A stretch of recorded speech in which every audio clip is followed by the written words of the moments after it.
Boa noite.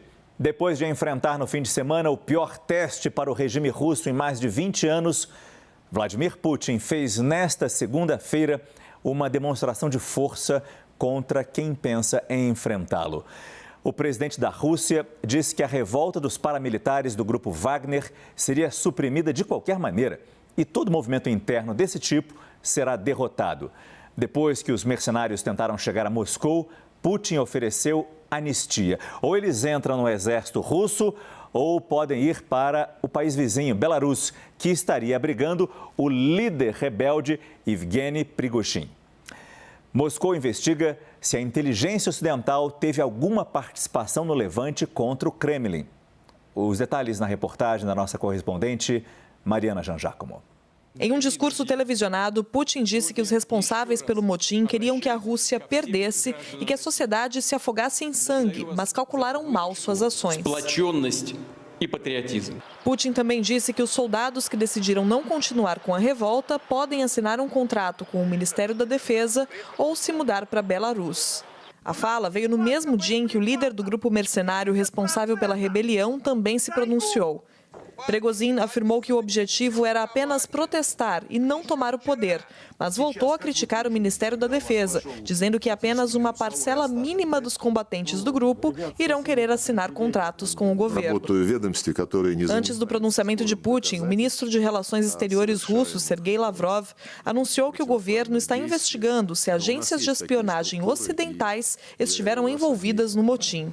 Essa está longe de ser a primeira vez em que a Rússia levanta a hipótese de sofrer interferência estrangeira em assuntos domésticos.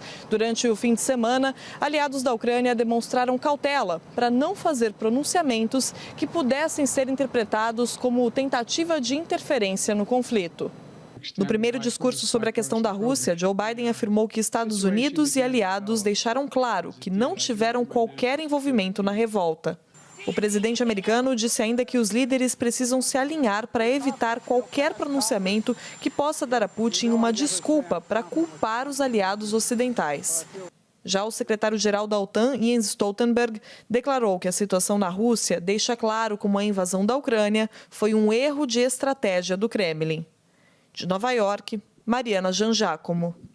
Lorival Santana, nosso analista internacional, já está aqui no estúdio. Lorival, boa noite. Boa noite. A gente já consegue entender o movimento de Putin nesse enfrentamento? Porque no fim de semana ele falou, é ser apunhalado pelas costas. Uma expressão mais ou menos nesse sentido. Foi exatamente isso que ele Foi disse. exatamente nesse sentido. Mas depois anistiou os rebeldes e o líder Evgeny Prigozhin. Parece uma contradição em termos isso. Ainda mais num país em que você pode ficar até 15 anos na prisão por criticar as Forças Armadas. O Prigozhin fez muito mais do que isso. Ele vem criticando as Forças Armadas ao longo de toda essa guerra e, ultimamente, ele estava dizendo que as Forças Armadas enganaram o país, que essa guerra não era necessária, que não existem nazistas na Ucrânia, que o Ocidente não ameaça a Rússia e que o que as Forças Armadas estão fazendo na Ucrânia é matando os russos étnicos. Foi tudo isso que ele disse. Depois ele tomou o distrito militar do sul, Rostov, onde está o quartel-general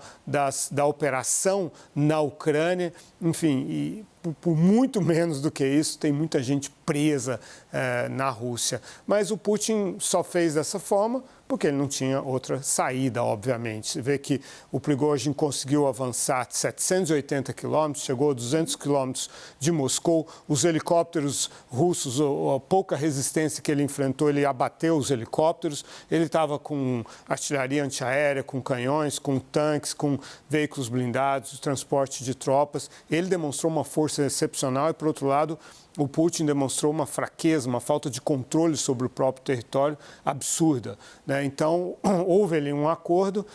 Por quê? Porque o Prigozhin, por sua vez, aparentemente não encontrou adesão suficiente nos comandos das Forças Armadas e principalmente entre os políticos russos, que ele, afinal, tem atacado tanto, o próprio governo civil, e também não tinha força suficiente para tomar Moscou e, aparentemente, talvez não fosse esse o objetivo dele, talvez fosse simplesmente assumir o comando das Forças Armadas russas, o Ministério da Defesa. Mas o que aconteceu foi que no dia 11 de junho, claramente, o Putin tomou um lado nessa briga entre o Prigozhin e o Sergei Shoigu, que é o ministro da Defesa. O Putin mandou o Prigozhin assinar um contrato com o Ministério da Defesa, ou seja, subordinar-se ao Ministério da Defesa. Prigozhin disse não. No dia seguinte, as milícias chechenas firmaram esse acordo. Foram as milícias chechenas que foram mandadas para tentar resistir à tomada de Rostov. Não conseguiram conter o Prigozhin, Márcio. Agora, conhecendo a origem criminosa do grupo Wagner, conhecendo a origem criminosa do próprio líder dos rebeldes, o que a gente pode esperar para o futuro? Putin disse, vocês, soldados rebeldes, se juntem ao exército. Eles conseguem se juntar a um exército?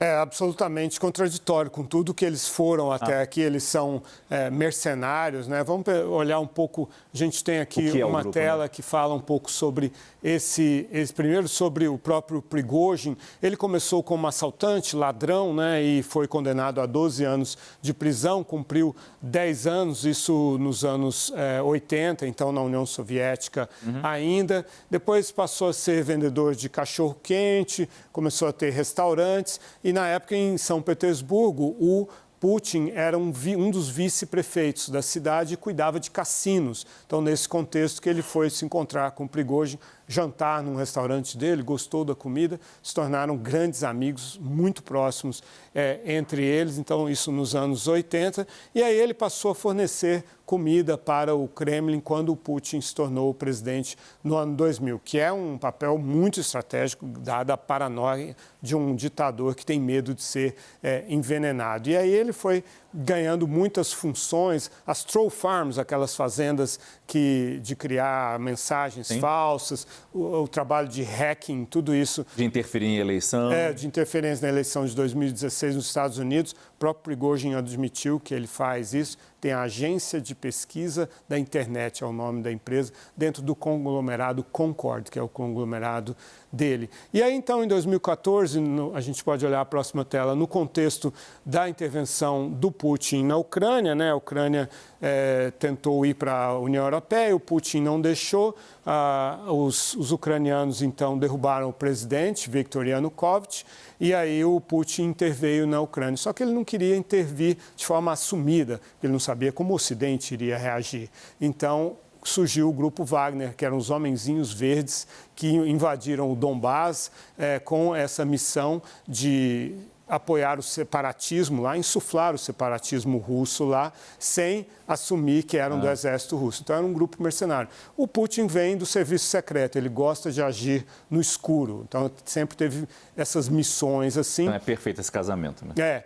E Wagner, por que o nome Wagner? Wagner era o compositor preferido do Hitler e esse grupo tem origem nazista. O cofundador do grupo, Dmitry Utkin, ele era nazista e aliás, o codinome dele era Wagner e ele tinha tatuagens nazistas nos braços e tal. Não sabemos se está vivo ou não, ele desapareceu.